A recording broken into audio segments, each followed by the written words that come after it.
ሰላም ሰላም ውድ የተከበራችሁ የቻናሌ ተከታታዮች እንዴት ናችሁ? ከኔ ጋር ሁሉ ሰላም ነው።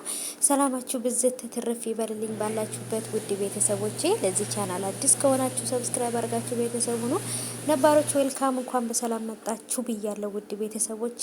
እውነት ለመናገር ብዙዎቻችሁ እጅግ በጣም የጽናት ድራማ እንደደበራችሁና እየከፋችሁ እንደሆነ በቃ እንደዘጋችሁ ነው ያየሁት ማለት ነው። አሁንስ ምን ነው ሸዋ ወይ እነ ናሆም ይጋቡ ወይ እነ ሰኒ ይጋቡ፣ የሆነ ነገር አዲስ ነገር አምጡልን ምናምን በቃ እያላችሁ ነው። በኮሜንት እያየው ነበረ። በቃ ከስንት መቶ ኮሜንት በላይ ነው ያለውና ያው ሁሉም ኮሜንት የሚለው በቃ የድራማውን ርዕስ ትተው የራሳቸውን ነበር የሚያወሩት ማለት ነው። እና ወዶቼ ያው ጽናት ድራማ እውነት ለመናገር በጣም አስጠልቷል፣ ዘግቶናል። ግን ደግሞ አለ አይደለም መጨረሻውን ለማወቅ ስንል ነው እየጠበቅን ያለ ነው። እኔ እውነት ለመናገር ውድ ቤተሰቦቼ በሌላ ስራ ወይ በሌላ ቪዲዮ ልምጣ ወይ ብዬ እያሰብኩ ነው። በራሴ ስራ ወይንም ደግሞ በቃ በአንዳንድ ነገሮች ልምጣና እስቲ እንግዲህ እናንተ የምትከታተሉኝ ከሆነ በዛ መሰረት እቀጥልበታለሁ ብዬ ነው ያሰብኩት ማለት ነው ውዶቼ። እስኪ እናንተን ሀሳብ ደግሞ ኮሜንት አስቀምጡልኝ። ምክንያቱም የጽናት ድራማን በቃ በራሱ በቻናሉ ላይ ብቻ አይተን እስከ መጨረሻው ድረስ እንከታተለዋለን። ከዛም በኋላ እንግዲህ ምንም ማድረግ አንችልም ብዬ ነው የማስበውና ጋይሶችዬ እውነት ለመናገር ያው ከባድ ነው። መጨረሻውን ማየት ፈልጌ ነበረ ወይም መጨረሻውን እስከ መጨረሻው ድረስ መስራት ፈልጌ ነበር የቀጠልኩበት። ግን እንደምታዩት እይታም የለውም ምናምን በቃ ሁሉም ነገር ደብሮታል ማለት ነው። እና ምን ማድረግ አለብን ትላላችሁ ጋይሶች? እውነት ለመናገር ትንሽ ይደብራል፣ ከባድ ነው። እና ወዶቼ ብቻ ግን እስቲ እንግዲህ ፍትህ ለሀና እያላችሁ ነበር ሁላችሁ። ምክንያቱም ኪራ ድርጅቱን ከኪሳራ ለማዳን ብሎ እና ማን ነው ሀናን እንደዚህ ማድረግ የለበትም በጭራሽ። በሴትነቷ ልትደራደር ወይም ደግሞ በማንነቷ ልትደራደር ማድረግ የለበትም። እንዲሁም ሊደግፋት ነው የሚገባው። ምክንያቱም የድርጅቱ ሰራተኞች ምን ያህል ጠንካሮች እንደሆኑ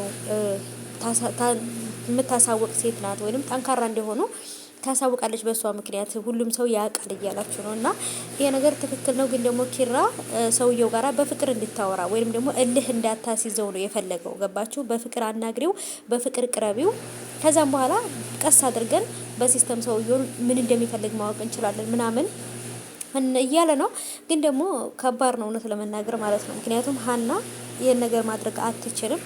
እና ወዶቼ እንግዲህ ጆከርም ሰኒን ይዞ ወደ ክፍለ ሀገር ወደ ቤተሰቦቹ ጋር ሊሄድ ነው። የሆነ ቤተሰቡ ጠርቶታል ወደ ክፍለ ሀገር ሰርግ ወይንም የሆነ ዝግጅት ማለት ነው። እና ሰኒን ይዞ ለመሄድና እዛም ደግሞ ገጠር ውስጥ ተዝናንቶ ምናምን እንዲመጡ አየር ቀይረው እንዲመጡ ምናምን ይፈልጋል። ይሄን ነገር ደግሞ ሰኒ ተቀበላለች አትቀበለውም። ከሰኒም አልፎ ደግሞ ራኬብስ ምናምን የሚለው ነገር አለ።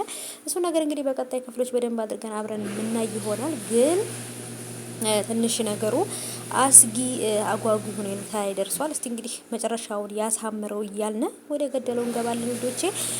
እስቲ እንግዲህ የጽናት ድራማ አካሄዱ ሁሉ ነገር እስከ መጨረሻው ድረስ ማይታይልኝ ወይንም እንደዚሁ የሚቀጥል ከሆነ በራሴ ስራ ለመምጣት እሞክራለሁ፣ በሌላ ነገር ማለት ነው ውዶቼ። በቃ በፍትፈታ ወይንም በሌላ ነገር ለመምጣት እሞክራለሁ።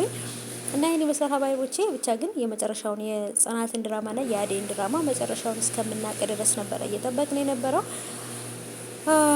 ኮስ ግን ደግሞ ምንም ነገር ማድረግ አልችልም ማለት ነው። እስቲ እንግዲህ በሌላ ነገር ለመምጣት ሞክራለሁ። በጊዜው ግን ዝም ብዬ እሰራበታለሁ ማለት ነው ውዶቼ። እናንተም ደግሞ ላይክ እያደረጋችሁልኝ ነው ምናምን እያያችሁኝ ነው። ግን ያው ምንም ማድረግ አይቻልም። ብዙም ቀዝቅዟል፣ ሁሉም ነገር ያስጠላል ማለት ነው ውዶቼ። እና እስኪ እንግዲህ ዛሬ ወይ ነገ የጽናት ድራማ ይለቀቃል። ምን ተፈጠረ የሚለውን ደግሞ አዲስ ነገር አለ። ምንድነው አዲሱ ነገር የሚለውን በሚለቀቅበት ሰዓት ላይ አብረን የምናይ ይሆናል። ሀባይቦቼ፣ እኔ ውዶቼ፣ እኔ ማሮች ማለት ነው። ሰምታችኋል። እና እንግዲህ እስቲ ይቺ ሚሊዮን የምትባል ሰይጣን ከነናሆም ህይወት አልወጣም ብላለች። ምን እንደምትፈልግ አላወቅንም።